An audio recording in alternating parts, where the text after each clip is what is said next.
né? É ecologia, uma transição aí entre botânica e ecologia, certo? Então, deixa eu compartilhar aqui a tela com vocês. Um minutinho. Pô, chama uns mané lá dos seus sobrinhos.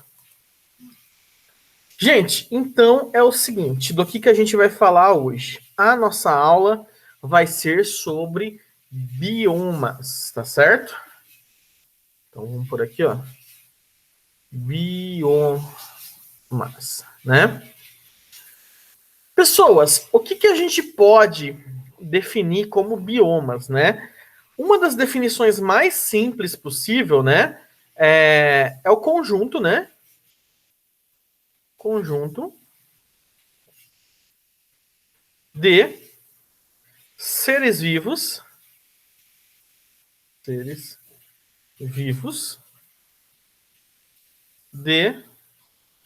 um, vamos dizer assim, um ecossistema, certo? Logo a gente vai interpretar melhor o que seriam esse ecossistema. O que a gente vai analisar, principalmente no caso dos biomas aqui, né? A gente vai analisar a vegetação, né? A vegetação local e a influência dela no clima, no ambiente e tudo mais, tá certo? Vocês vão ver isso também em geografia, né? Você vai ter aí as grandes formações vegetais, porém a geografia faz uma outra abordagem. Ela trabalha com domínios morfoclimáticos, tá certo? E nesse caso eles analisam as plantas um pouco. A gente dá mais detalhe aqui para a vegetação, eles analisam mais o solo, o clima, entre outras coisas, tá certo? Então, quando a gente fala de bioma, a gente vai estar analisando isso, certo? Só antes da gente continuar, eu também vou ter que trabalhar aqui com vocês alguns conceitos, né? Então, deixa eu trabalhar aqui alguns conceitos. Bom, a gente vai trabalhar muito aqui, né? Com alguns conceitos e não vai dar para a gente trabalhar muitas coisas, né? E aí, eu vou até pegar uma imagem aqui, uma fotinho. Só um minuto. Vou colocar aqui, ó.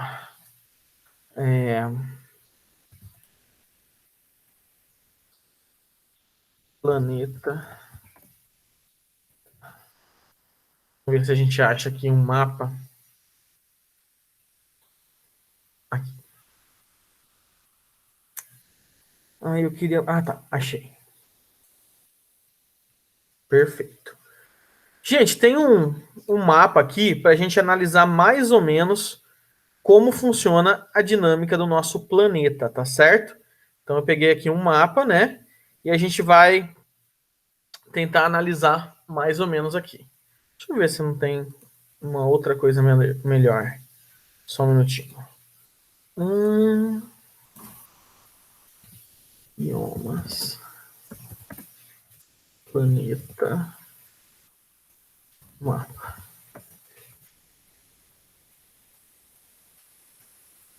Talvez esse aqui seja melhor. Tem esse e tem esse. Beleza.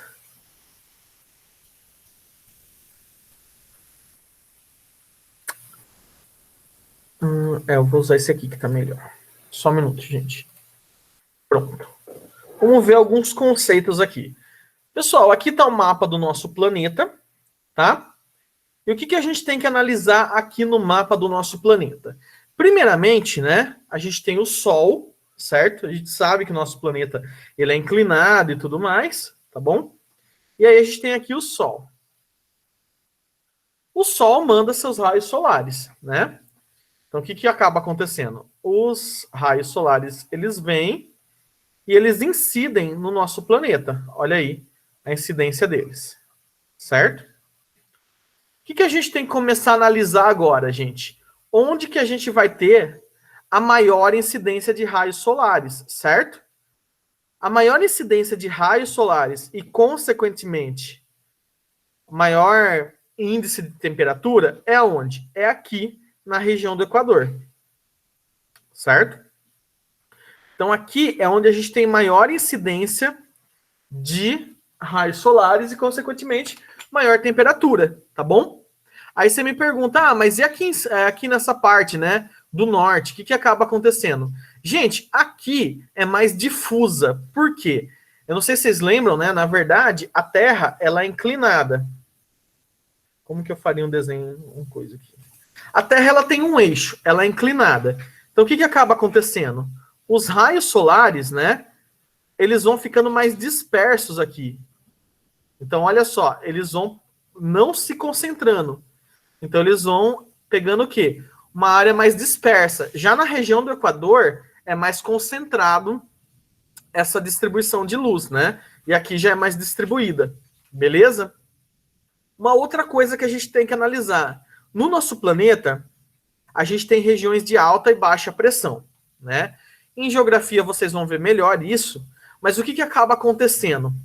A gente tem que os ventos alísios, né? Eles se deslocam da região dos trópicos, né? Em direção ao Equador. Então, o que acaba acontecendo? Os ventos, né? Eles saem dos trópicos. Então, aqui em cima, né? Aqui ao norte, você tem o trópico de Câncer, tá vendo? E aqui ao sul, você tem o trópico de Capricórnio. O que acaba acontecendo? Você tem, então, esses ventos, né? Que acontecem na região do Equador. E esses ventos acabam fazendo o quê? Empurrando, né? Trazendo umidade para a região do Equador. O que vocês têm que entender aqui? Aqui na região do Equador é uma região, né? Nessa latitude aí, é uma região o quê? Muito quente e úmida, certo?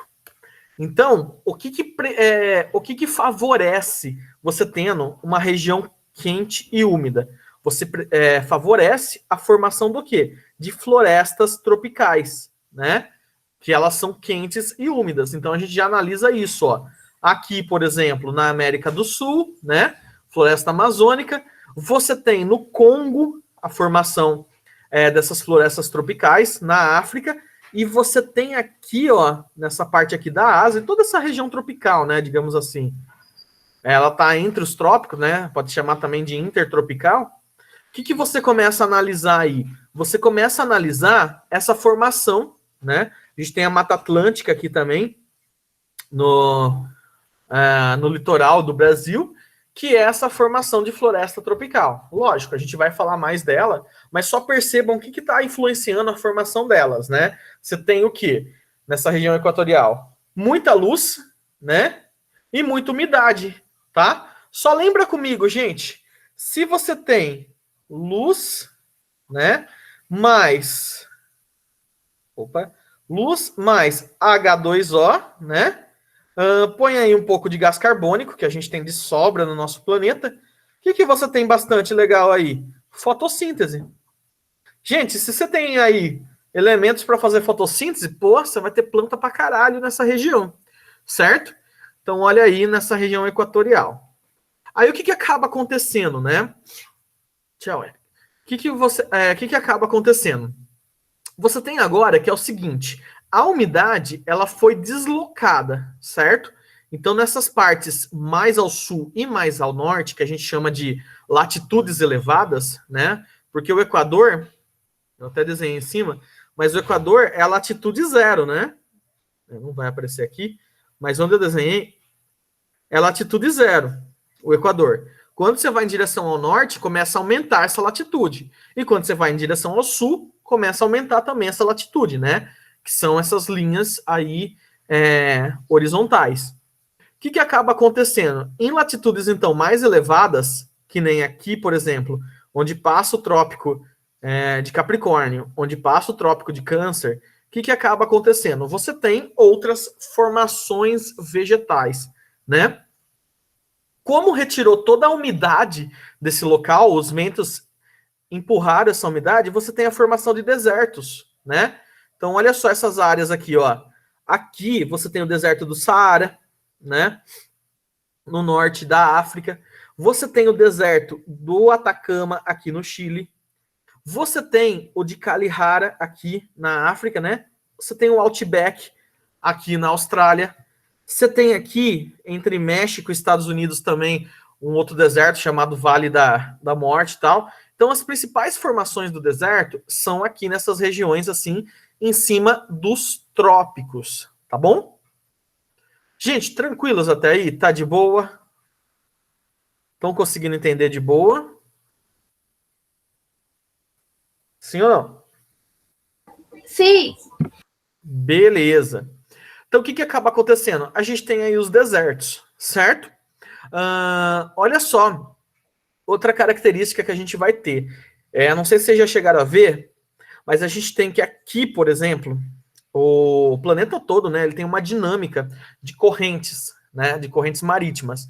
Então, o que acaba acontecendo? Aqui, a gente tem, na costa do Chile aqui, nessa parte, a gente tem a corrente de Humboldt, né, e a corrente de Benguela aqui na África, né? Elas acabam retirando toda a umidade do local, né? E isso ajuda também na formação dos desertos, certo?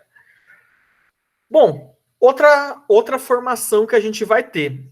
Nas regiões, então, subtropicais, né? Que é um pouco para cima dos trópicos, a gente tem as florestas, né? Temperadas. Então dá uma olhada aqui, ó, subtropical, um pouco abaixo dos trópicos, né? A gente tem aqui, né? Mais ou menos em Nova York, a gente tem nessa parte aqui da Ásia e da Ásia no geral e da Europa, né? O que são essas florestas temperadas, né? Ou florestas sazonais, que a gente já vai falar dela. São as 4 estações do ano bem definidas, né? Então você tem que pensar no seguinte: sabe aqueles filmes aí estadunidenses que você tem, sei lá, aquele Natal nevando, aquele outono caindo mesmo as folhas, né? Aquele verão, galera indo na praia, primavera bem florida, né? Todas essas coisas. Gente, isso aí é característica de uma região, né? Temperada, certo? Mas, enfim, primeiramente eu gostaria de realmente relacionar essas duas questões que a gente viu: umidade e luz, tá certo? E aí, o que eu vou ter para vocês agora? Calma aí. Eu tenho aqui uns slidezinhos para a gente trabalhar, certo? Pessoas, é o seguinte: o primeiro bioma, a primeira grande formação vegetal que a gente vai estudar é a tundra, tá certo? Então, o que acontece, né? Na tundra, quem quiser já vai anotando aí o que eu vou falando, certo? Primeiramente, vejam como que é essa vegetação da tundra, tudo bem? Quem pode descrever alguma coisinha ou outra para mim dessa vegetação que vocês estão vendo?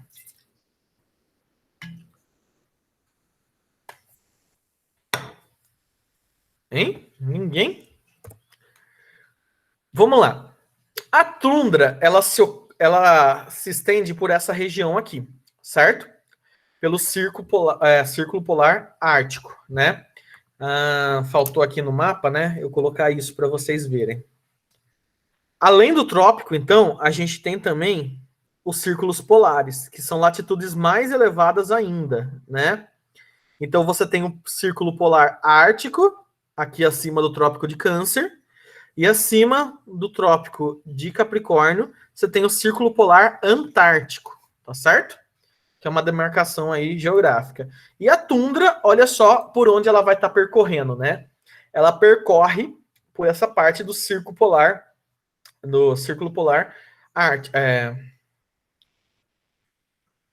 ártico, certo? Bom, a gente tem duas variações de tundra, né? E tundra vem do russo, significa tunturia, que é uma planície sem árvores, tá certo? Você tem a tundra alpina e a tundra ártica, que fica no círculo polar ártico, né? O que muda de uma para outra? Quase nada, gente. Vocês vão ver que a vegetação é quase a mesma, tá certo? E como que a gente vai descrever característica da tundra, né? Ponham aí, vegetação rasteira. Quem estiver escrevendo aí, né? Quem estiver anotando, coloca aqui na tundra, a gente tem uma vegetação rasteira, certo? E essa vegetação rasteira, né? Ela acontece praticamente 3 meses no ano, certo? Como assim 3 meses no ano? Nessa região, gente, no Círculo Polar Ártico, né? Você tem 9 meses de frio e 3 meses de calor. E é nesse calor que essas plantas florescem. Porém, elas não conseguem crescer muito, tudo bem? Elas têm um ciclo bem rápido, tá certo? E ainda, o que acontece? O solo da tundra não é muito profundo. No solo da tundra, a gente tem que boa parte dele é congelado, tá? E aí o que acaba acontecendo? Você forma uma camada, um bloco de gelo embaixo aqui dessa tundra, né? Dessa formação vegetal. Esse bloco de gelo, a gente dá o nome dele, né? De permafrost, que é gelo permanente, né? Geada permanente. Então o que acaba acontecendo aqui, gente? As plantas não conseguem enraizar muito profundamente, né? Então elas têm que ser de pequeno porte, certo? Então, tundra, vegetação rasteira e de regiões frias. O que você encontra lá? Briófitas, né, que são musgos. Você encontra alguns líquens, que são junção entre fungo e algas, que a gente já falou disso, certo? E uma ou outra aí de cotiledônia e tudo mais, certo? De vegetação rasteira, né, que a gente pode encontrar, certo? Olha aí, novamente, para a gente falar, vegetação rasteira, em um lugar bem frio. Musgo, briófitas, gramíneas, né? Gramíneas, no caso, é monocotiledôneas. Líquens, tudo bem? É isso que a gente encontra na vegetação da tundra. E olha na fauna aí o que a gente acaba encontrando. A gente encontra urso polar, caribu, certo? Esses coelhos, marmota, raposinha, né? A gente não tem uma grande biodiversidade na tundra, certo? Então tá aí. Gente, da tundra, tá de boa? Primeiro bioma que a gente viu, então. Que fica nessa região mais ártica. De boa? Deixa eu ver. Beleza. Boa. Uma vez caiu na segunda fase da FUVEST, né? A utilidade econômica da tundra. Na Rússia, o pessoal costuma usar a tundra para fazer o pastoreio de renas. Então, sabe lá a reninha do Papai Noel, bonitinha tudo? O pessoal costuma usar, né, a vegetação da tundra para dar de alimento para as renas, porque afinal, né, não nasce outras plantas a não ser isso nesse frio, tá certo? Nessa região. Próximo bioma, gente, é a taiga, tá certo? Então a próxima vegetação, a formação vegetal que a gente vai falar é da taiga, né? E olha aí para vocês verem onde que ocorre a taiga, certo? A taiga, ela fica um pouco abaixo da tundra. Enquanto a tundra ficava bem no círculo polar aqui, a taiga, né, ela fica numa região um pouco, né, mais ao sul do círculo polar ártico, tá bom?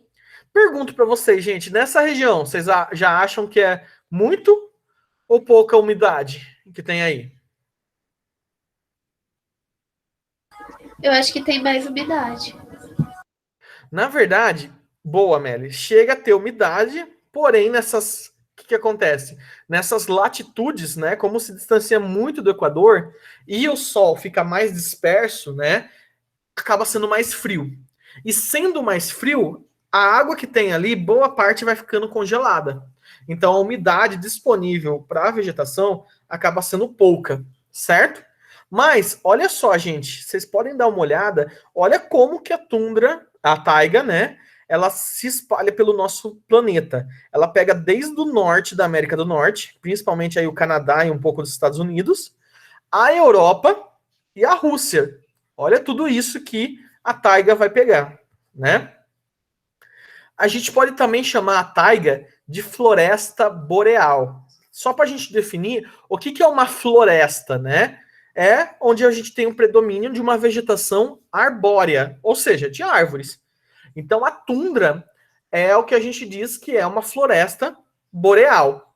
O que significa boreal, tal? Sempre que vocês ouvirem falar de boreal, é mais ao norte possível, que é o deus grego Bóreas, do vento norte, né? E o que acaba acontecendo, gente? Boreal né? Tanto que é nessa região, é na taiga, olha que linda aí até a imagem, que você consegue até encontrar a aurora boreal, certo? Mas para falar de aurora, é melhor a pessoal de física lá falar. O que a gente pode falar? Ela é a maior floresta, além de ser a floresta boreal, que a gente pode chamar, né? Ou também floresta de coníferas. Lembra que a gente falou o que são coníferas? As gimnospermas, né? Porque ou elas são em formas de cone, que a gente já falou disso, ou é porque elas têm os cones, né? As pinhas. Mas enfim, olha como a gente pode até chamar a taiga: floresta boreal e floresta de coníferas, certo?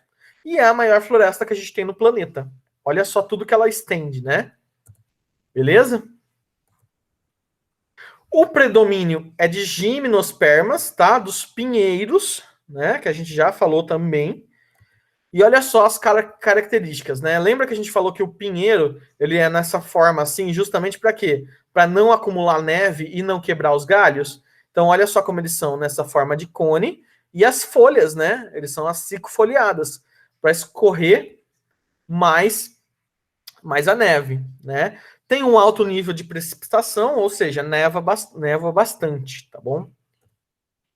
E olha essa fauna aí. A gente também não tem uma grande biodiversidade, mas você encontra esses animaizinhos. Gente, sempre que fala de taiga, eu lembro, não sei se vocês já assistiram lá da Disney, o Irmão Urso, Pocahontas. Cara, esses desenhos assim que aparece que tem um monte de pinheiro atrás, tudo, é a taiga, tá certo? Beleza? Tudo tranquilos com a taiga? De boa? Sim. Ok. Vamos agora para as florestas temperadas, tá bom? Por que temperadas, né?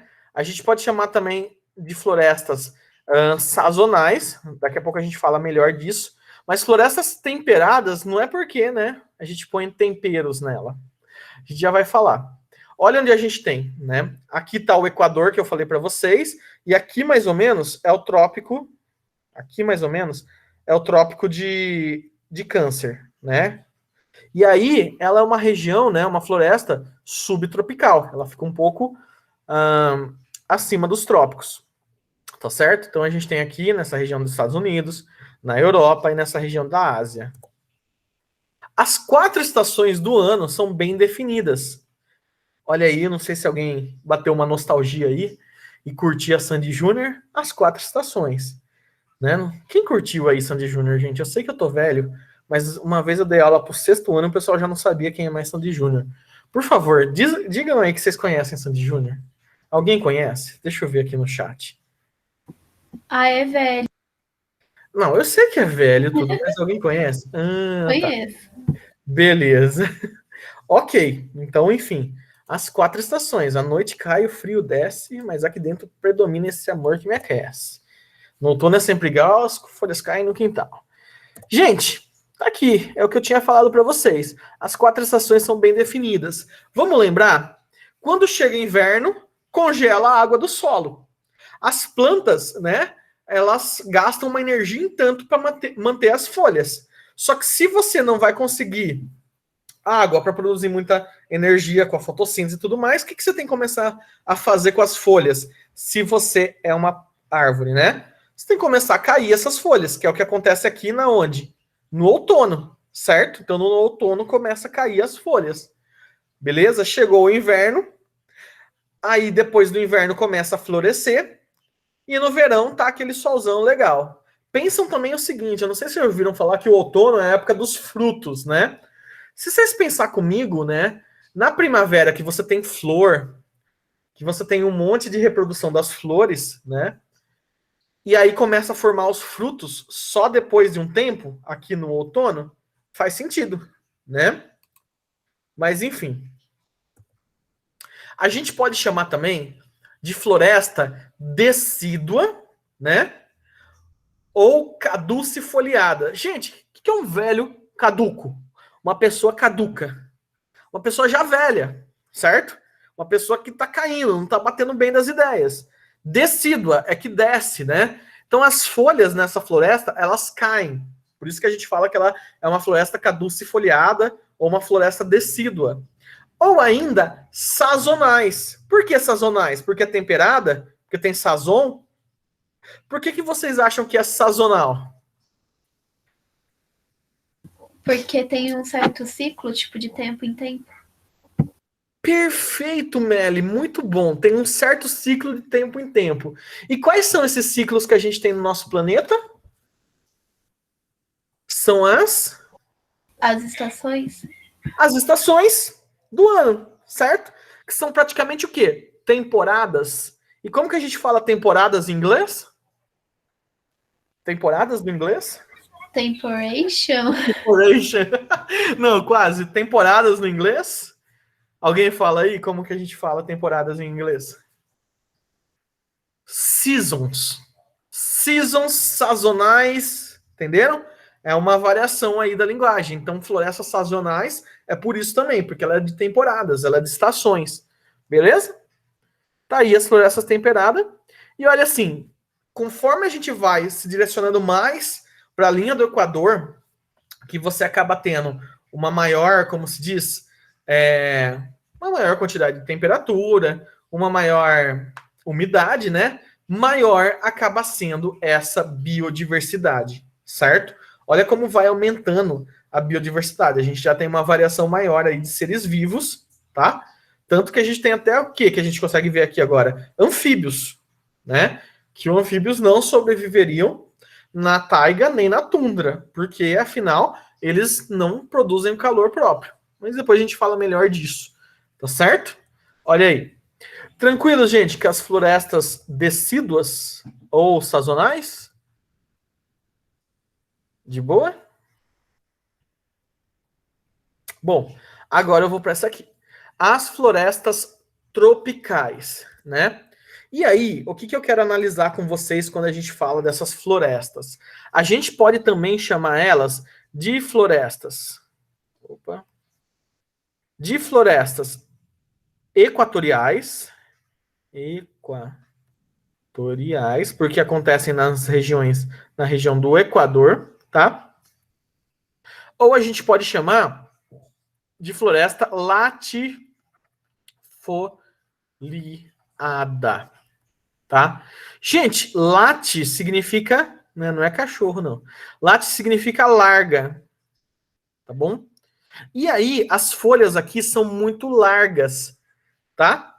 Gente, primeira característica das florestas equatoriais, né? É quente e úmido. Ali é muito quente e úmido, tá certo? E aí eu pergunto para vocês, por que vocês acham que uma folha nessa floresta é larga?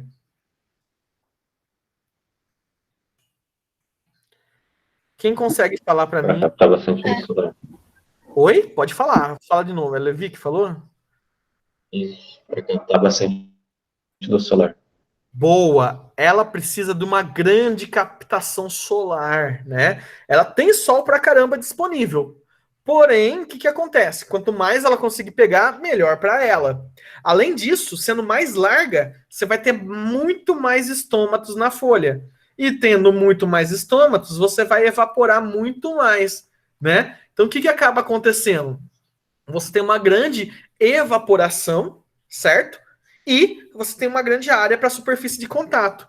Inclusive, né, deixa eu até ver se tem aqui no slide que a gente vai falar da questão da densidade. Olha onde que ocorre, a gente já falou, né? Uma região que tem muita luz e umidade. Ah, faltou falar isso, rapidão. Eu vi isso agora. Aqui, faltou dar ênfase para isso. Na taiga, você tem uma vegetação, né, uma formação homogênea, ou seja, é tudo igual. Né? Olha aí, você tem pinheiro, é homogêneo, é tudo igual. Já na floresta tropical, o que você tem? Você tem que ela é o quê? Densa, certo? Ela é heterogênea e isso faz com que ela seja densa, né? Já falamos aqui que ela é latifoliada, mas vamos entender o que seria essa questão de densidade. Em ecologia a gente vai ver melhor também, mas quando uma área é muito densa, é que você tem, por exemplo, você tem aqui uma área com vários indivíduos, né? E uma área com poucos indivíduos. Mesma área, uma com muito e uma com poucos. Essa aqui vai ser mais densa, porque você tem mais indivíduos por área, e aqui vai ser menos densa em comparação àquela, porque tem menos indivíduos por área. E na floresta equatorial, você tem muito, mas muito mesmo indivíduos por área, né? Então você tem aqui árvores muito grandes, né? Tentando captar a luz. Você tem árvores de médio porte, tá certo?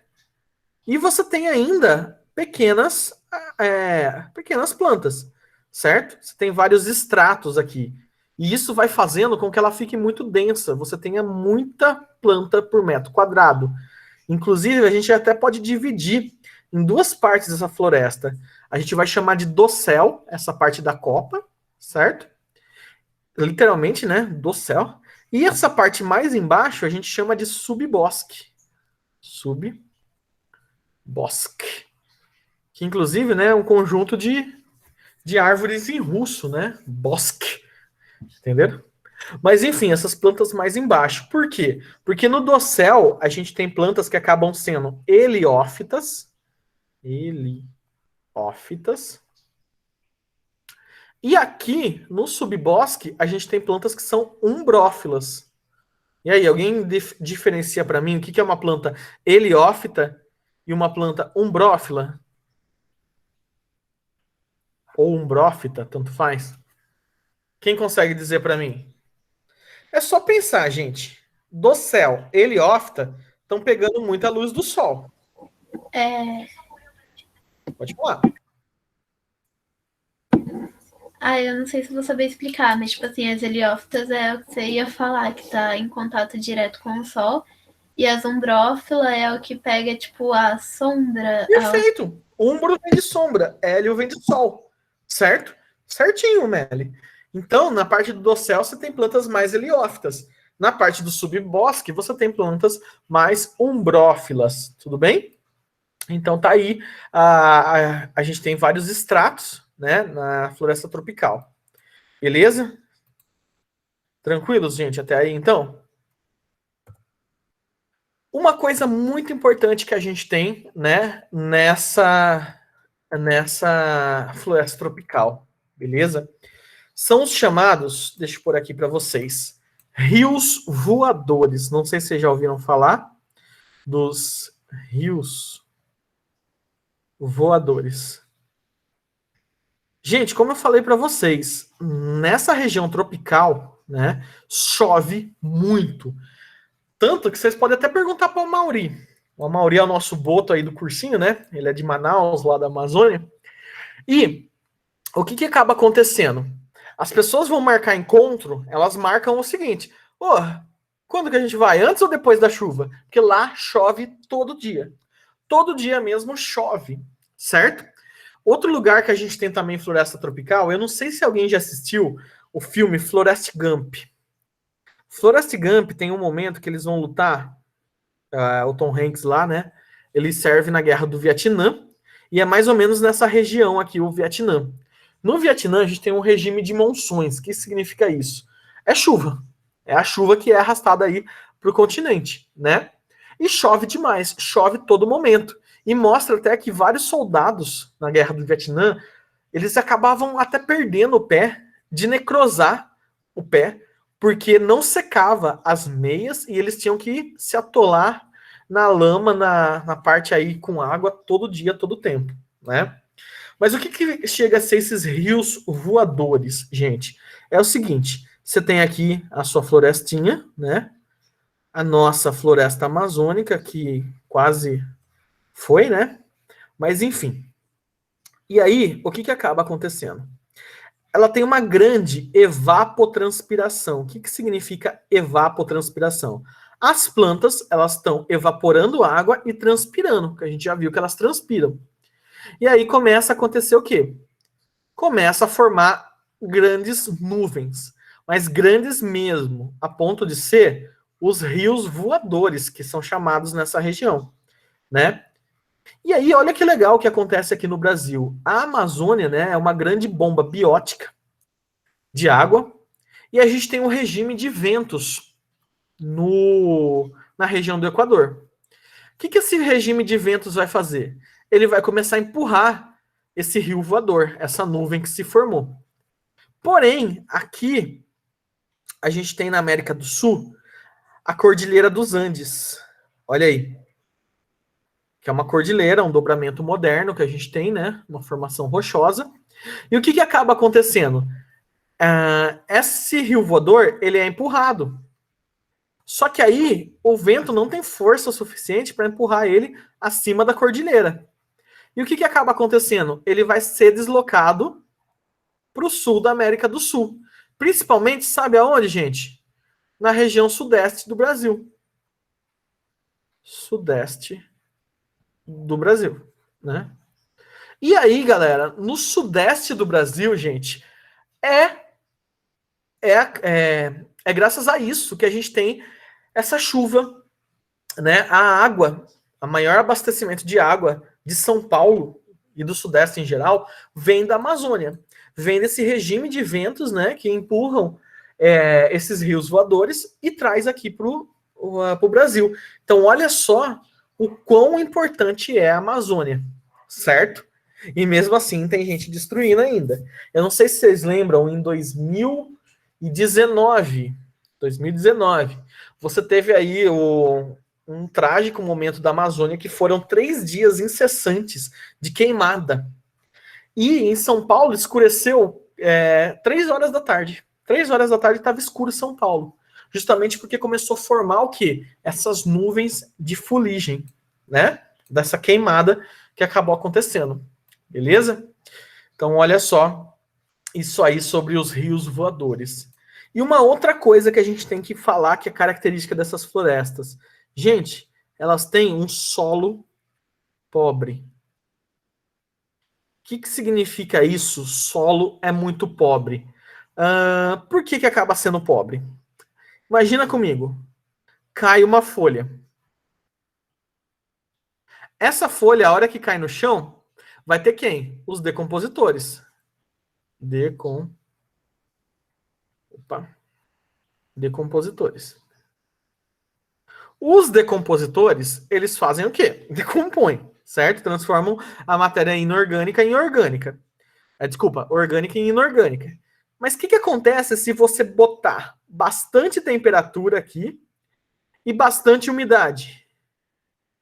Esses decompositores vão trabalhar, puta que pariu, a 1000 por hora. Ou seja, mal caiu uma folha no chão, um fruto, eles já vão estar trabalhando, já vão estar decompondo e já vai ter matéria, né? Já vai ter minerais, vamos por assim. Minerais, para quê? Para a planta absorver e continuar se mantendo. Minerais. E aí, olha só essa dinâmica que vai acontecendo. Já cai a folha, já cai parte da planta, já absorve e volta, certo? Por quê? Por causa da umidade e da temperatura que a gente tem, né? Inclusive, a gente tem aí algumas pessoas que pensam que se você desmatar a Amazônia para plantar gado, seria mais rentável, né? Só que eles não se dão conta dessa questão geográfica, biológica, que o solo é pobre, certo? Que não vai durar muito a vegetação que você plantar lá por causa disso. Beleza? Tudo bem, gente? Tranquilos? Então, essa questão porque a matéria orgânica não chega a adentrar tanto no solo, basicamente, né? Ela já Não pega chega a ali as ficar raízes ali que acumulada. estão. Isso. Não chega a ficar acumulada, né? Ela Entendi. já vai e já entra no ciclo de novo. Beleza? Guilherme, Beleza. teve pergunta no chat. Tá, deixa eu ver. Somente a primeira camada da floresta amazônica é rica em nutrientes e minerais, certo? Ô, Lucas, bom, que bom você falar isso, eu já vou adiantar. O que acaba acontecendo, né? Geralmente a gente tem na Amazônia, né, uma hidrografia muito boa, e a gente tem vários rios que passam por ela, né? E na nossa floresta amazônica, o que acaba acontecendo? A gente tem que a floresta é dividida, né, em estratos, certo? Então, a gente tem um primeiro extrato, que fica bem perto aqui das margens desses rios, certo? A gente tem um segundo extrato, que fica depois, né, dessa vegetação aqui, da beira do rio. E a gente tem um terceiro estrato que fica depois dessas, né? E aí o que acaba acontecendo? Aqui na floresta amazônica, a gente pode definir, a gente dá até nome nesses 3 estratos. Quais são eles? O primeiro a gente vai chamar de igapó, e esse igapó é sempre alagado, sempre inundado, certo? É encharcado mesmo, beleza? A segunda, essa em verde aí que eu coloquei, a gente vai chamar de várzea. Não sei se alguém já jogou futebol de várzea, que é um futebol aí num lamaceiro só, né? Mas essa várzea não é tão inundado, então você já tem uma vegetaçãozinha mais em pé. E o terceiro estrato já é uma vegetação, né, maior, é um estrato de terra firme. Terra firme, certo? Nossa, eu fiz aqui as cores da bandeira do Brasil, da Amazônia, sem querer. Mas enfim, enquanto a gente tem o verde aqui no Brasil, né? Mas enfim, o que acaba acontecendo? Geralmente, você tem um solo mais pobre, enquanto mais você tem umidade. Por que isso? Porque são fatores que você precisa para decomposição. Temperatura e umidade. Então, o igapó é um pouco mais pobre do que a várzea e do que a terra firme. Tá certo? Então, você vai ter essa variação. Beleza, Lucas? Consegui responder mais ou menos? Lucas? Você tá aí? Gui, que cor que é K? Pera, Oi? que cor que é cada... Não, eu fiz a cor só para representar aqui. Ah, tá. Tá bom? Beleza.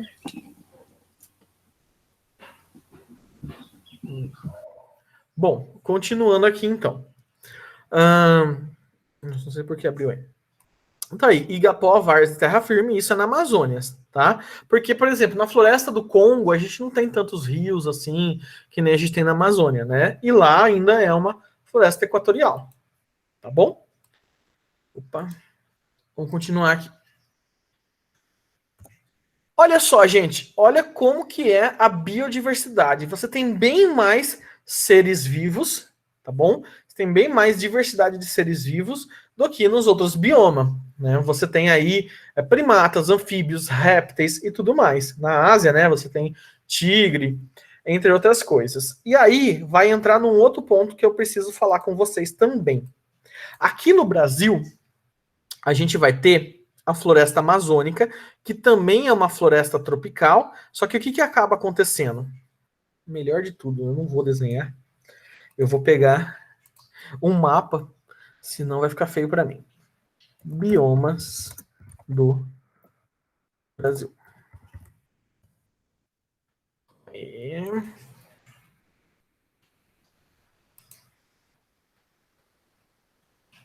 Perfeito, vou pegar... eu queria um com transição. É esse aqui mesmo. Nossa, aqui ficou meio zoado. Eu vou pegar outro, calma aí. Opa, só um minutinho. Biomas do Brasil.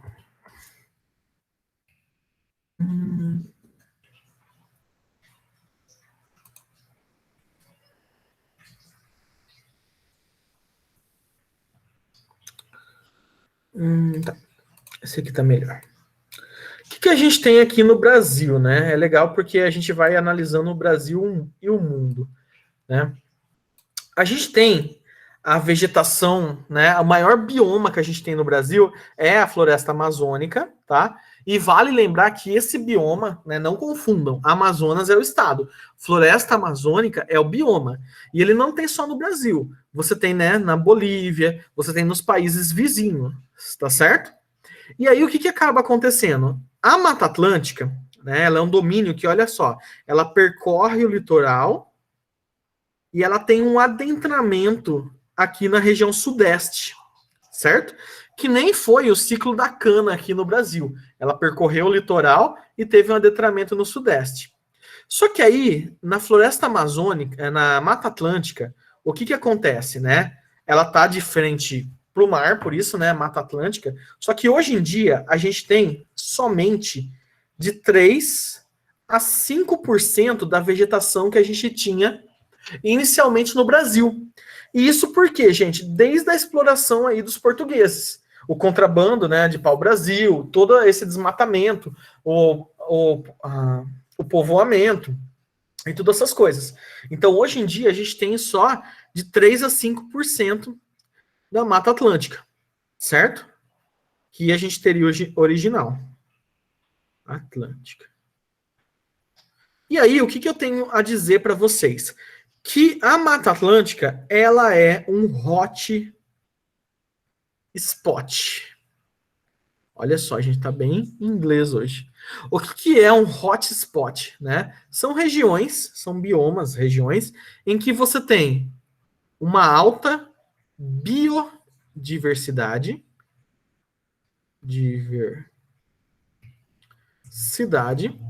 tá certo? Você tem um alto endemismo. O que significa endemismo, gente?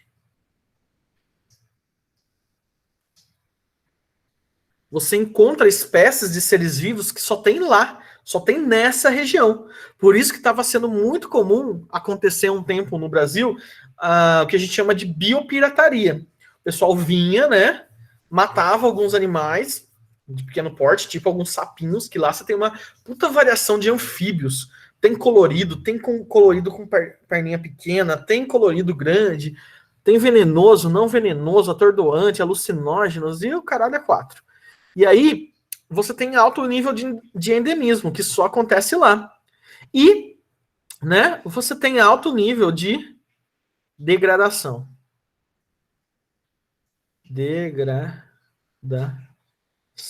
Inclusive, né, o mico-leão dourado é da onde? É da Mata Atlântica, certo? E aí vai lá ministros tirar foto na Mata Atlântica falando que não tá tendo fogo na floresta amazônica. Mas enfim, é isso que a gente chama de hotspot, né? É um título que a gente traz para chamar atenção mesmo, que é uma mancha quente, né? Spot quente, spot mancha, hot quente, para chamar atenção do que vem acontecendo nesse bioma e destacar. Aí você pergunta, não, mas espera aí, a Amazônia, ela não pode ser considerada um hotspot? Porque, né, assim como a Mata Atlântica é uma floresta equatorial e tem alta biodiversidade, alto endemismo, e o pessoal tá matando bastante. Só que a questão é, a floresta amazônica, a gente tem muito dela, a gente tem um grande espaço. Infelizmente, a Mata Atlântica a gente tem pouco. Sobrou muito pouco dela. Então é por isso que a gente entra nela como hotspot. A floresta amazônica ainda não. Espero que não entre também, certo? Então esse termo vai ser importante para vocês. Hotspot. Tudo bem? Beleza, gente? Tranquilos até aí? Beleza, Gui. Tá ótimo. Alguma dúvida? Deixa eu ver o chat aqui. Tá de boa, né? Beleza. Aí. Ok. Agora, vamos fazer o seguinte. A gente já analisou as florestas tropicais. Vamos para as savanas, né? Então, geralmente, algumas pessoas vão dividir em 4 tipos, né, de formações. Floresta, campos limpos, campos sujos e desertos, né? O que seria esses campos que a gente fala? Na floresta, é o predomínio de vegetação arbórea. Nos campos, é o predomínio de vegetação arbustiva e rasteira. Só que aí você tem que ir nos campos limpos, você tem o predomínio, você não tem quase nenhuma árvore. E nos campos sujos você tem bastante árvores ainda, vegetação arbórea. Não é sujo porque ele é manchado e tudo mais, é porque tem umas árvores lá. E você tem os desertos que quase não tem vegetação. A savana já se encaixa em campos sujos, né? E o que você tem de característica da savana? Vamos ver aqui. Primeiramente, olha só onde ocorrem as savanas, né? Elas são subequatoriais, né? Então, elas acontecem um pouco acima da parte do Equador, tanto no sul quanto no norte, certo? Não chega a ser um deserto, mas a umidade é um pouco menor, certo? Você não tem tanta umidade que nem na região equatorial. E aí você tem uma vegetação muito seca. A gente até chama de steppes, né? Essa vegetação é muito seca, gente. E aí, o que, que acaba acontecendo? Você tem uma vegetação muito seca, baixa umidade no ar, e você tem o quê? Eu não vou dizer que é combustão espontânea, mas você tem muito atrito de partículas, muitas sementes dessa região com óleo, né? E acaba fazendo o quê? Pegando fogo. Então, as savanas, elas pegam fogo, né? Naturalmente. E, inclusive, você tem plantas ali que elas têm a casca muito grossa. Nas savanas, uma das características das plantas de savana é justamente o quê? A casca grossa. E adivinha, pessoal, essa casca grossa, esse suber, que a gente já falou desse tecido, né? Que é a parte mais externa aí, morta, tudo, aquela rolha de cortiça, que é de suber. E adivinha, gente, o que, que esse suber acaba fazendo com essa árvore? Quem pode me dizer? Protege ela Protege contra a queima, muito bem. Então as árvores aí que a gente vê na savana, elas têm a casca muito grossa, certo? Tranquilos? Olha outra informação que a gente tem. A gente tem grandes períodos de estiagem. Espera aí que alguém mandou uma mensagem aqui no chat. Ah, foi um belê. Tranquilo. Opa, não. Ah, foi ok. O que mais que a gente tem? A gente tem que nas savanas você tem grandes períodos de estiagem. O que significa isso? Tem muito tempo que eles ficam seca, né? Então, quem quiser anotar, uma das formas das plantas que sobrevivem nessa região para sobreviver à seca, né? É justamente, deixa eu ver, não pus aqui. São raízes profundas, tá certo? Então, as raízes dessas árvores, elas são profundas, beleza? E antes de eu continuar falando, vamos para o Brasil. Porque aí a gente vai fazer esse ping-pong no Brasil e no mundo, né? Gente, no Brasil a gente tem savanas também. E quais são essas savanas que a gente tem aqui no Brasil? Você tem o Cerrado, olha isso, que é o segundo maior bioma brasileiro, só perde para a Amazônia, tá certo? E olha aí, no Cerrado, ele também, infelizmente, é um hotspot. Você tem um alto endemismo, uma alta biodiversidade, né, e uma alta degradação. Porque no Cerrado, de um tempo para cá, você teve muito ao que a gente chama de Revolução Verde. Revolução Verde. Que foi o quê? Que foi você, né, ir tirando, desmatando aí o cerrado em algumas regiões para plantar soja, para ser exportada. E aí, esse desmatamento acabou quebrando bastante a biodiversidade, os espaços que a gente tem de cerrado. Então, a gente tem isso, tá bom? O cerrado é uma savana brasileira, né? E se você for falar do cerrado, você tem que falar que ele tem as raízes profundas, justamente para chegar nos lençóis freáticos, né? E a boa parte de biomassa das plantas do cerrado, elas ficam embaixo do solo, né? E aqui em cima do solo, elas têm a casca grossa e elas são retorcidas, né? Tanto que a gente vai chamar isso, não sei se vocês lembram de um tecido que é rígido para sustentação, é o esclerênquima, e as árvores aqui a gente chama de escleromórficas.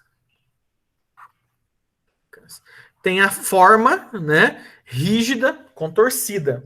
As árvores, elas são escleromórficas, né?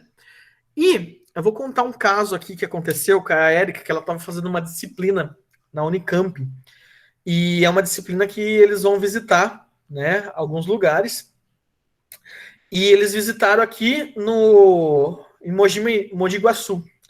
Mogi Guaçu tem um cerrado, tanto que quando você pega para vir de Cosmópolis para Limeira, quando você pega mais essa região de Cosmópolis, Engenheiro Coelho, Arthur Nogueira, né, não sei quem é aqui dessa região, você percebe essa vegetação do cerrado, toda retorcida, toda seca, né, e acaba pegando fogo espontâneo. E o que estava acontecendo? Na maior boa intenção possível, tinha pessoas apagando esse fogo que causa no cerrado, né, esse fogo, entre aspas, espontâneo. E, na verdade, o que ia acabando acontecendo? O cerrado, ele precisa desse fogo, porque tem sementes, por exemplo, que só germinam quando pega fogo. Quando retira, por exemplo, o ácido abscísico da semente, e aí só germina quando pega fogo, sabe? E aí tinha gente apagando esse fogo, na maior boa intenção possível, porém, né, não era essa dinâmica que o bioma funciona. Beleza? Então esse aí é o cerrado que a gente está falando, é um tipo de savana que a gente tem aqui no Brasil, certo? E a gente tem bastante endemismo. Pode falar. Então, por exemplo, se não pode apagar, mas também esse fogo não é prejudicial, tipo, os animais, eles já sabem, então, que vai pegar fogo e eles fogem? Teoricamente, sim. Teoricamente, é isso que acaba acontecendo. Geralmente, porque como eu falei para você tem uma vegetação com árvores, por isso que é campos sujos, né? Que você tem essas árvores e tudo mais. Só que aí você tem muitas áreas de uma vegetação, como se diz, herbácea, né? Arbórea, herbácea, rasteira. Você tem uma vegetação rasteira, né? E seca. Então, geralmente, esses animais, eles não ficam perto da onde tem essa vegetação seca, em algumas vezes. Tudo bem? Que aí pega fogo mais fácil. Beleza? Tranquilo, Meli? Beleza. Nossa, tá com a boca cheia. No bom sentido, né? Mas tudo bem, você deve estar comendo alguma coisa aí, o lanchinho da tarde. Gente, uma outra... Aí eu vou colocar entre aspas, né? Uma outra savana que a gente tem aqui no Brasil e que é bem diferente é essa aqui, ó.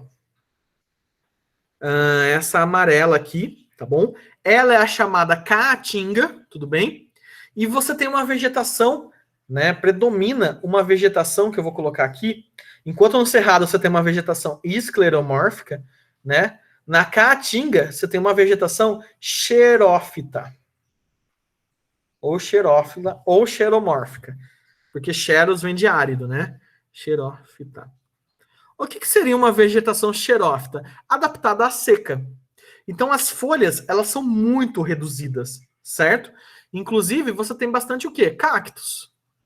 Você tem muito cacto nessa região. Você tem períodos bruscos e violentos de estiagem, né? Muito brusco mesmo, tá bom? E, gente, só lembrando, o cacto, né? O que acaba acontecendo com o cacto? O caule dele é verde, justamente para fazer fotossíntese. E as folhas são transformadas em o quê? São modificadas em espinhos, que é para não perder a água nessa região. Então, lembrando que espinhos são folhas modificadas, né? Aquilo que a rosa tem no galho não é espinho. Aquilo é chamado de acúlio. Tudo bem? Então, você tem um cacto aí que pode representar muito o que você tem na caatinga. Que caatinga, no tupi-guarani, significa mata branca. Inclusive, muitas árvores, elas começam a perder a folha para não precisar perder a água em período que não tem água de estiagem, né? E daí, gente, na caatinga, por que é interessante vocês entenderem? Você tem, nessa região, o planalto cristalino. Ou planalto, eu não lembro. Você tem um planalto aqui, né? E, olha só, você tem o Oceano Atlântico. Vem uma massa de ar do oceano, certo? Carregada com a temperatura. E conforme ela vai subindo a serra, ou segundo os geógrafos, né, os domínios de mares e morros, que a Mata Atlântica estaria encaixado aí, ela começa a perder a umidade dela. Então chove bastante desse lado da serra. Só que a hora que essa massa de ar chega aqui, tá o quê, gente? Tá seca. E aí é nessa região mais seca, mais árida, que você tem a formação da caatinga, certo? Olha aí, aquela região mais seca, mais árida. Inclusive, né, a gente tem grandes riquezas literárias aí, contando a respeito da caatinga, do cangaço, né? A Guerra dos Canudos que aconteceu aí, Vidas Secas, né, do Graciliano Ramos e tudo mais, tá bom? Então tá aí a caatinga. Tudo bem, gente? Tranquilos até aí? Com essas savanas? Sim ou não? Tranquilo. Então, o que a gente pode dizer? A Caatinga e o Cerrado são praticamente savanas brasileiras, mais o Cerrado do que a Caatinga, né? Olha aí o que a gente tem na savana, né? Sempre que fala savana, você já lembra, né? Do Timão e Pumba, de leões, de zebrinha, girafa. Mas na Austrália a gente também tem as savanas, né? Você tem aí canguru, o dingo, que é esse canídeo que a gente tem na Austrália, né? Bem famoso. Vamos para os desertos. Pessoal, deserto, anota aí. Baixíssima pluviosidade, né? E vegetação muito escassa. Rara vegetação. Você tem, então, baixíssima pluviosidade e uma vegetação muito rara, tá? Olha só as regiões que a gente tem aí dos desertos, beleza? E a vegetação que eu falei para vocês, né? Baixa pluviosidade e vegetação escassa. Pergunta, gente. Qual que é o maior deserto que a gente tem aí no nosso planeta? Alguém consegue dizer para mim? É o do Saara? Quase. O maior deserto que a gente tem é a Antártida. Ah, mas não tem areia, tal. O que eu defini como deserto? Baixa pluviosidade, tá? E quase nenhuma vegetação. A Antártida é o maior deserto que a gente tem no planeta. Pode não ser quente, mas ela quase não chove, né? Neva muito pouco, porque já tá tudo congelado as coisas, beleza? E a Antártida, né, é o Polo Sul, que tá lá quase sem nenhuma vegetação, tá certo? Inclusive, né, tem até questões ali. Por que o urso polar não come pinguim? Porque o urso polar é do Polo Norte e pinguim é do Polo Sul. E é clássica, né? Cama elástica no Polo Norte, por urso polar. Enfim. Mas, enfim, galera, o maior deserto do mundo é a Antártida, tá? Rapidão. Uma outra coisa que eu preciso falar aqui para vocês é a seguinte. Cadê? O deserto mais seco que a gente tem é o deserto do Chile, de acordo com os minerais, né? Ele acaba ficando bem seco, né? E, no caso da Caatinga, eu esqueci de avisar o seguinte. A Caatinga, né? Ela pega todos os estados do Nordeste, né?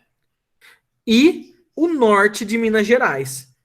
Se for, então, relacionar onde ela pega o norte de Minas Gerais, porque, né, aqui é o sudeste, e ela acaba pegando o norte de Minas Gerais. Se perguntar no vestibular, os estados que a Caatinga percorre, pode falar. Todos do nordeste e o norte de Minas Gerais, tá certo? Aí a pergunta, gente, que eu ia fazer a respeito do deserto, né?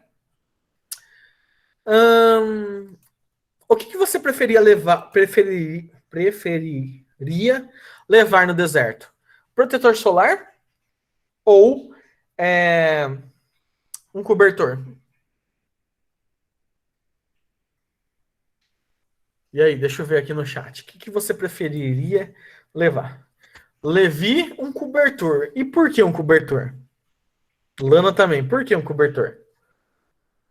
Porque à noite revira tudo isso, né? Tudo que é para estar quente fica frio. E fora que, além do protetor solar acabar, o cobertor você pode colocar em cima da cabeça. Vai ficar quente, mas não vai ser queimado. Né?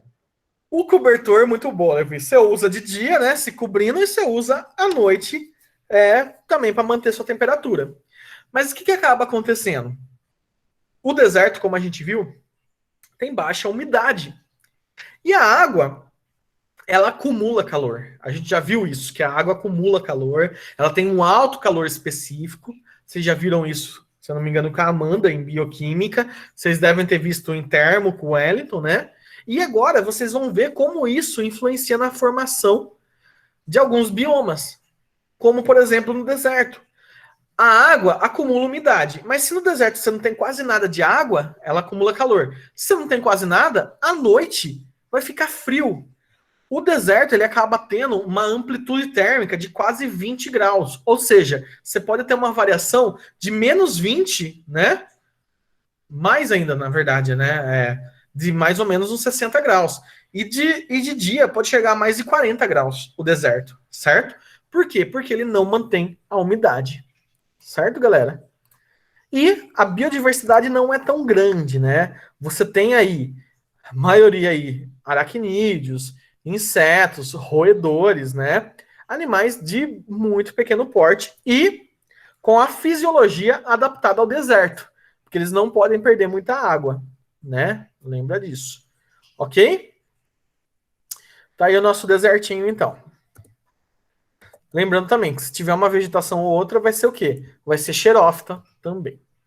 Gente, as pradarias, onde faz prãozinho... Ah, desculpa, eu não pude perder essa piada. As pradarias, né? Ou os campos limpos, que a gente chama, né?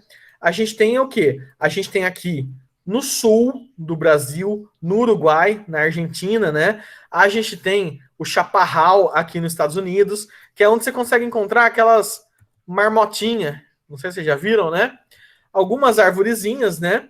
E a vegetação, ela chega a ser herbácea e aberta. São praticamente os campos, tudo bem? Aqui no Brasil, como que a gente vai chamar isso? Aqui no Brasil, a gente chama de pampas, né? Então, pampas, olha aqui em marrom. O pampas remete a esses campos que a gente tem, tudo bem? E a gente tem muita preço econômico nos pampas, porque você consegue criar um boi, né, de boa, tanto que o pessoal até fala, nossa, picanha argentina, picanha uruguai. O boi é criado lá, pastando, e você não tem muita diferença de nível, né? Não é muito alto que nem o pessoal criando boi lá no centro-oeste, que é cerrado, desmatando o cerrado para criar boi, e o boi, a carne vem mais dura do que no sul, porque o boi acaba fazendo exercício e o músculo vai ficando mais rígido, né? E geralmente aqui nos pampas você tem até alagamento, às vezes, desse, não muito, né, porque não tem, mas você acaba deixando o boi bem de boa, certo? Nessa região dos pampas, que são campos, certo? É campo aberto e tal, não tem muita umidade, não tem muita... a temperatura não chega a ser muito alta. Tá certo? Do Brasil, galera, o que eu preciso finalizar aqui com vocês do Brasil?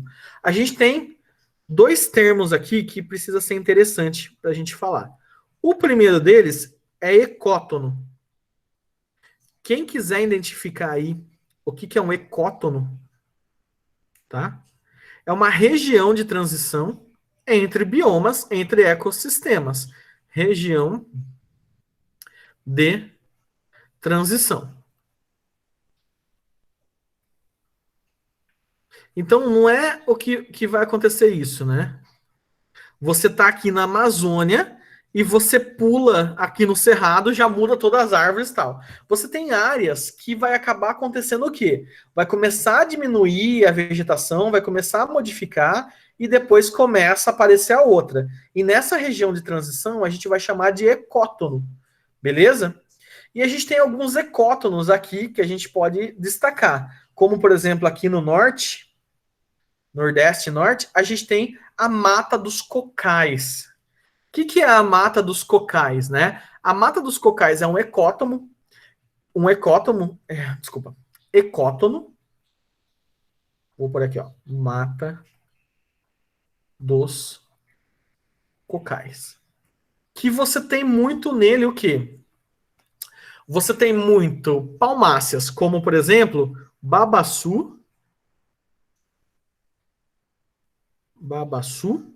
e a carnaúba, que são plantas da família das palmáceas, né, das palmeiras, carnaúba. E o pessoal dessa região usa muito isso para fazer artesanatos com fibras dessas plantas, e da carnaúba você consegue extrair uma cera, e essa cera é muito resistente, né? Ela é usada até para você revestir chips de computadores, porque ela é hipermeável e resistente, e é extraída dessa mata dos cocais, tudo bem?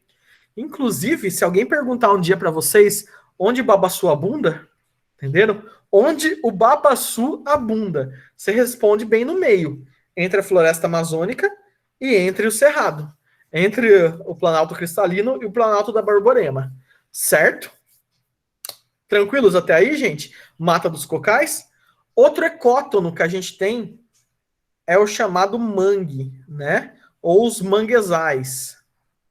Manguezal é o bioma, mangue é a região. Que é o que a gente está vendo aqui em roxo. Em roxo, você está vendo escrito aqui, ó, essa parte litoral aí. Essa aqui, ó. Em roxo, vocês estão vendo escrito vegetação litorânea. Mas é por que isso? Porque a vegetação litorânea, ela envolve os manguezais e a restinga.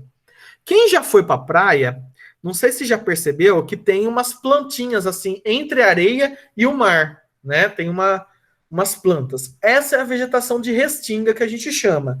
Já os mangues, o que eles são, gente? Os mangues, ele é o encontro do rio, tá? O mangue é o encontro do rio com o mar, certo? Então a gente pode até chamar em alguns lugares de ecótono, certo? E o que a gente tem? Que esse encontro entre o rio e o mar, você tem um alto índice de nutrientes. E isso serve como um berçário para espécies aquáticas. Berçário. Por quê? Porque você tem que no mangue, as águas do mangue têm muito nutrientes, porque afinal o rio está trazendo tudo do continente e vai desembocar no mar. E o mar também traz nutrientes com a onda. Então pronto, você tem um banquete aí. E você tem as águas calmas, justamente para quê? Para você ter justamente um descanso para quem for pôr os ovos, para quem for pegar alimento e nutriente. Então os mangues são muito importantes e, infelizmente, né, em alguns lugares, não tem só no Brasil o mangue, tem em várias partes do mundo, porque, né, principalmente na região equatorial, encontro ali do mar e dos rios de outros países também formam mangue, né? Mas você tem que alguns lugares acaba sendo hotspot, acaba sendo aí alta biodiversidade, alto endemismo e degradação, porque o povo começa a jogar esgoto. E o esgoto doméstico é um problema, por quê? Se você tem muito nutriente, você acaba tendo alta decomposição. E alta decomposição, você acaba consumindo oxigênio. Só que aí, algumas plantas, elas já são adaptadas ao mangue. Como assim?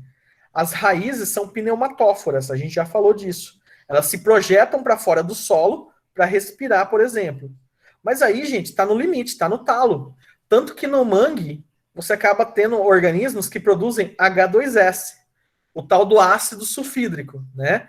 Porque em vez de H2O, qual que é o próximo elemento da família 8A, né? 7A, desculpa. Não é a 7A. Os 7 porquinhos. Lembra lá, na química? Família 7A. Se você não tem oxigênio, você não produz mais água. Você começa a produzir ácido sulfídrico, o enxofre, né?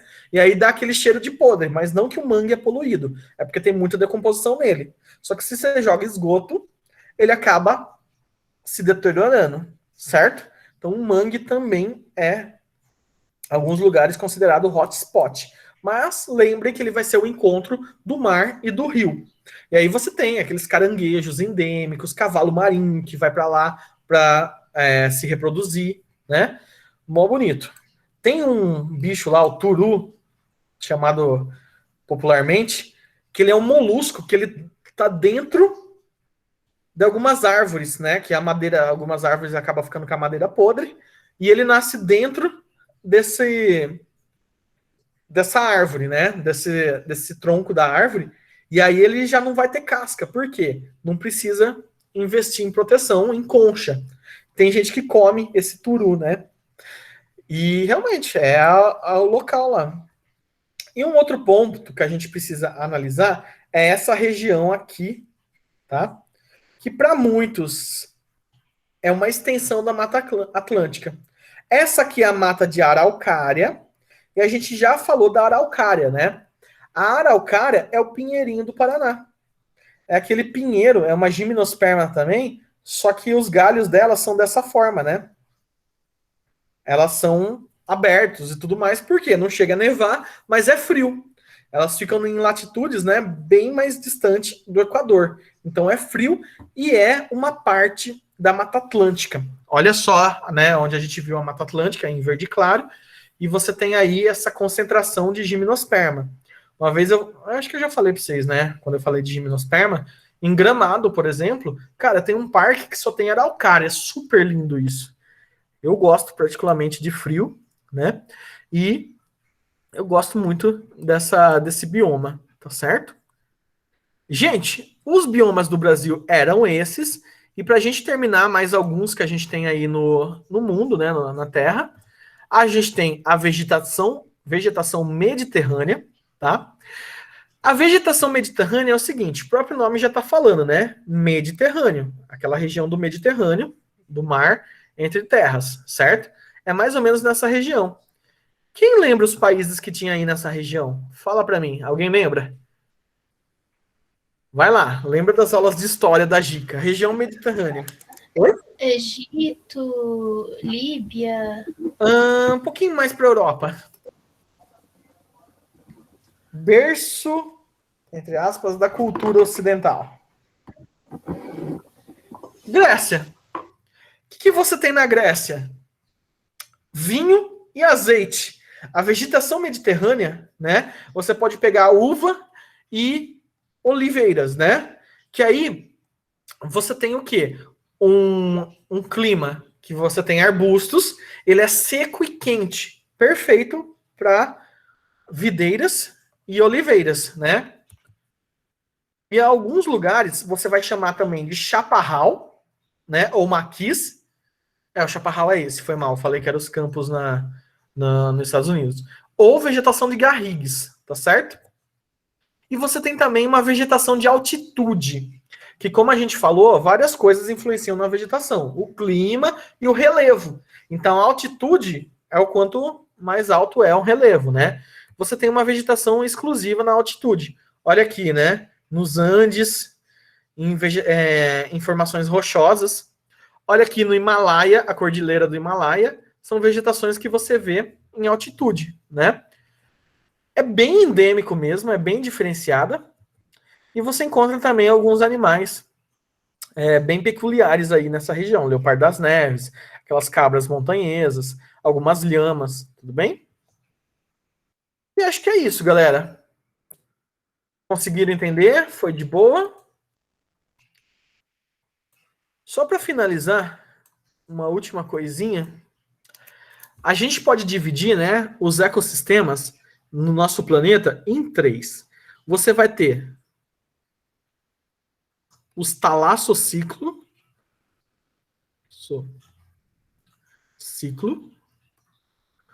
os liminociclos, e os epinociclos.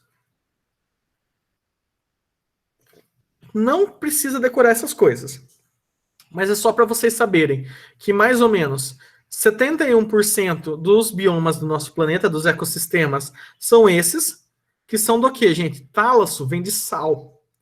Então, são os ecossistemas de água salgada. Adivinha, gente? O mar, né? Então, 71% dos ecossistemas que a gente tem no nosso planeta é mar, certo? Menos de 1% é o liminociclo, que é de água doce. E mais ou menos, assim, um pouco menos de 29%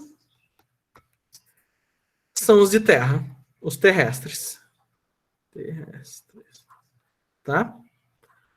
Então tá aí essas coisas que a gente viu. Depois eu mando os slides de bioma, tá certo? Gente, de boa, conseguiram entender? Alguma dúvida? Foi de boa? Conseguiram entender? Quer que eu volto aqui para vocês copiar? Não sei se alguém está copiando. Talassociclo, liminociclo e epinociclo. Mas, enfim. Muito obrigado. Um bom descanso aí, bom resto de sábado, bom final de semana para vocês. E amanhã, aula normal, tá certo, galera? Então é isso. Valeu, um grande abraço. Tchau, tchau. Obrigada, Gui. De nada, gente. Tchau, tchau. Falou.